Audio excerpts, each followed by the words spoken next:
ஆப்பத்துக்கு மாவு அரைக்கும் போது அதோட குளிர்ந்த பால் ஃப்ரிட்ஜில் வச்சு எடுத்த நல்லா ஜில்லுன்னு பால் ஊற்றி மாவு அரைக்கும் போது ஆப்பம் நல்லா மெத்துன்னு நல்லா மென்மையாக சாஃப்டாக இருக்கும்.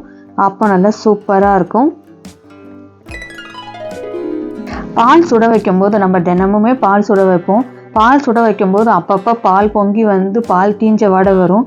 அந்த மாதிரி பால் தீஞ்ச வாடை வராமல் இருக்கிறதுக்கு கொஞ்சம் மிளகு தட்டி போட்டால் தீஞ்ச வாசனை வராது பாலில். வெண்டைக்காய் சமைக்கும் போது ஒரு ஸ்பூன் எலுமிச்சை சாறு இல்லைன்னா ஒரு ஸ்பூன் தயிர் சேர்த்து நம்ம சமைச்சோன்னா அந்த பிசுபிசுப்பு தன்மை இல்லாமல் வெண்டைக்காய் நல்லா பலபலன்னு உதிரியாக வரும்.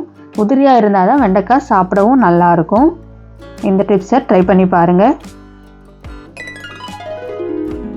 தினமும் செய்கிற ரசம் செய்யும்போது கருவேப்பிலை இலையை பயன்படுத்துவதற்கு பதிலாக ஒரு முறை முருங்கைக்கீரையை சேர்த்து பாருங்கள். ரசத்தின் சுவையே தனியாக இருக்கும்.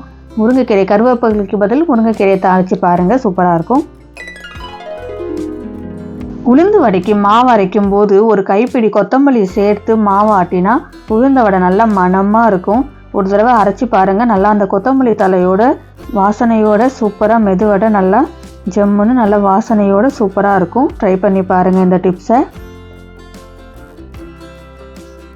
நம்ம பண்டிகை காலங்களில் பலகாரம்லாம் செய்யும்போது நிறைய பலகாரங்கள் செய்யும்போது வீட்டில் எண்ணெய் நிறைய ஊற்றி பலகாரம் செய்வோம். அப்போ அந்த அப்பளம்லாம் பொரிக்கும் போது எண்ணெய் ஒரு மாதிரி அசுத்தமாக இருக்கும். பலகாரம் செய்த எண்ணெயை சுத்தப்படுத்துறதுக்கு 4 உருளைக்கிழங்கை கட் பண்ணி போட்டு பொரிச்சு எடுத்தோன்னா நல்லா எண்ணெய் நல்லா சுத்தமாகிடும்.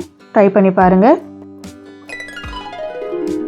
கோதுமை உப்புமா இல்லைன்னா ரவை உப்புமா செய்யும்போது தண்ணி ஊற்றுறதுக்கு பதிலாக தேங்காய் பால் சேர்த்து உப்புமா செய்தால் உப்புமா அவ்வளோ ருசியாக இருக்கும். தண்ணி ஊற்றி கொதிக்க வைப்போம் இல்லையா, அப்போ அதுக்கு பதிலாக தண்ணிக்கு பதிலாக தேங்காய் பால் ஒரு டம்ளர் தேங்காய் பால் ஒரு டம்ளர் தண்ணி சேர்த்தா சுவை சூப்பராக இருக்கும். தயிர் பச்சடி செய்யும்போது நேரம் ஆயிடுச்சுன்னா கொஞ்சம் சீக்கிரமே தயிர் பச்சடி செய்து வச்சுட்டோன்னா அந்த தயிர் பச்சடி நீர்த்து போயிடும்.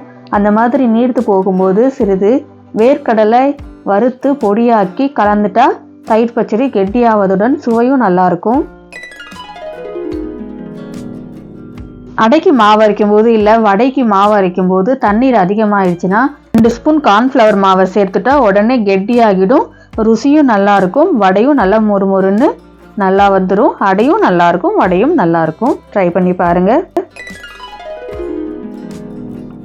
பாவக்காய் குழம்பு செய்யும்போது கசக்குதுன்னு குழந்தைங்கள்லேருந்து பெரியவங்க வரை சில பேர் சாப்பிட மாட்டாங்க.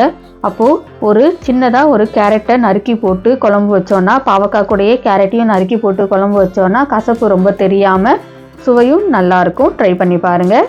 இது போன்ற குக்கிங் டிப்ஸ் மற்றும் சமையல் வீடியோக்கு நம்ம சேனலை சப்ஸ்கிரைப் பண்ணிக்கோங்க. மறக்காமல் பெல் ஐக்கானை கிளிக் பண்ணிக்கோங்க. தேங்க்ஸ் ஃபார் வாட்சிங்.